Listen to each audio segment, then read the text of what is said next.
Salam damai dan sejahtera untuk Bapak, Ibu, dan Saudara yang kekasih di dalam nama Tuhan Yesus Kristus.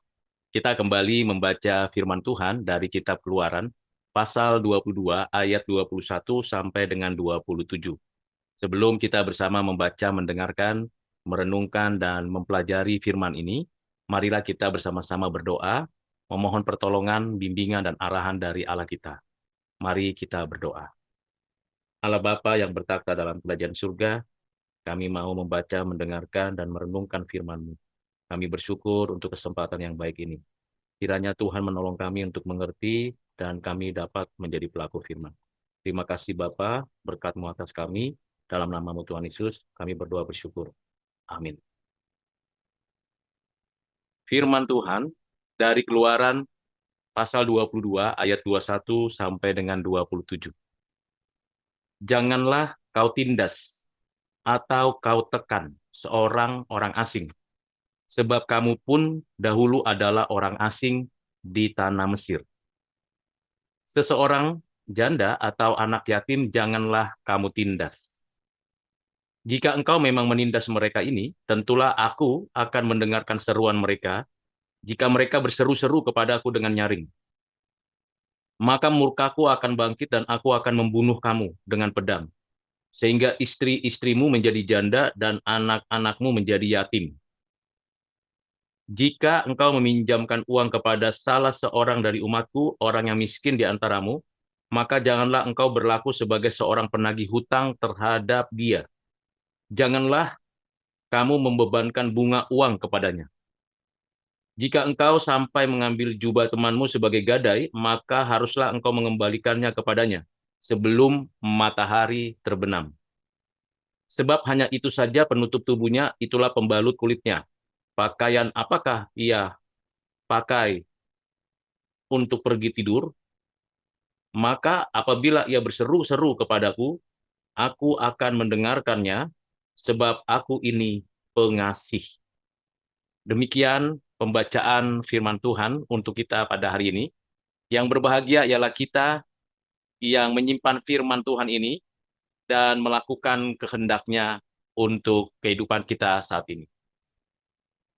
Bapak, Ibu, Saudara yang kekasih di dalam Kristus, kita bersyukur ada pengaturan Tuhan di dalam hubungan kita dengan sesama kita, dengan keluarga kita, dengan kerabat kita, dengan orang-orang lain di sekitar kita. Hal yang perlu kita lakukan dan perlu kita tindak lanjuti dalam konteks saat ini ialah tidak menindas orang lain dengan alasan apapun.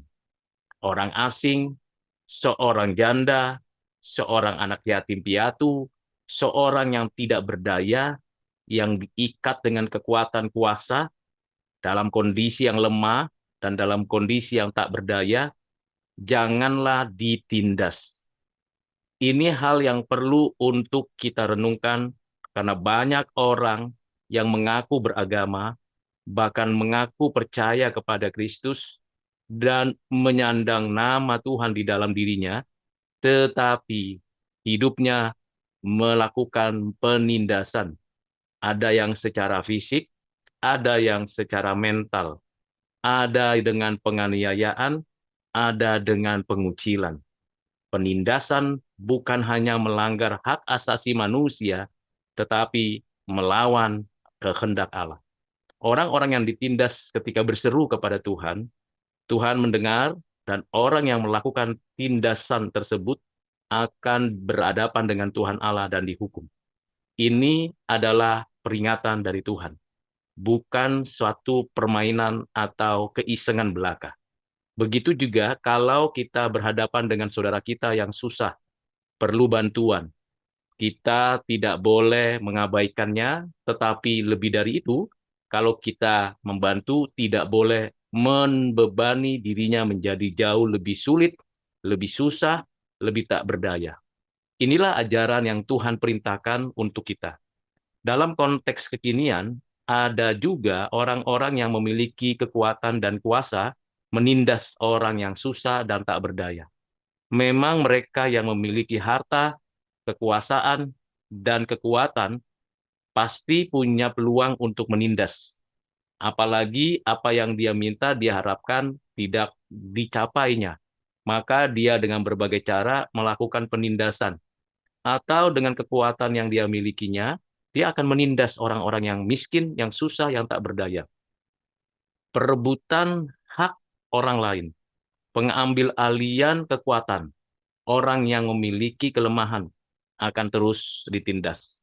Kalau kita berada dalam satu sistem di mana kita tidak lagi memiliki kebebasan di dalam melakukan aktivitas dengan baik dan benar, dan kita tidak memiliki kebebasan lagi untuk menyatakan keadilan dan kesucian hidup, maka pada saat itu sebenarnya kita sedang ditindas. Dan orang-orang yang menindas itu umumnya menggunakan instrumen-instrumen kekuasaan yang dapat dilakukan dengan kekuatan militer, kekuatan politik, kekuatan agama, kekuatan uang, kekuatan jabatan. Mereka sesungguhnya sedang berhadapan dengan kekuasaan Tuhan. Dan kita sebagai orang Kristen tidak boleh menindas siapapun yang mungkin ada di bawah otoritas kita. Entah itu murid, entah itu anak, entah itu jemaat, entah itu karyawan, entah itu orang-orang yang terbawa dan terpinggirkan.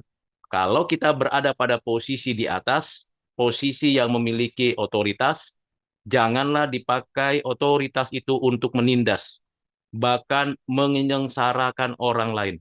Tetapi marilah kita memakai otoritas, kekuatan, dan kuasa itu untuk mendatangkan damai sejahtera bagi sesama. Kiranya Tuhan menolong kita untuk menjadi orang yang tidak melakukan penindasan. Mari kita berdoa mengakhiri perenungan kita mengenai ayat-ayat yang berkaitan dengan sikap kita terhadap sesama supaya kita tidak menindas dan ditindas. Bapa di surga, terima kasih untuk firman-Mu. Kiranya kami dimampukan untuk mengasihi sesama. Kalau kami pada posisi di atas memiliki otoritas dan kuasa, kami mengasihi sesama, menolong sesama, memperhatikan sesama.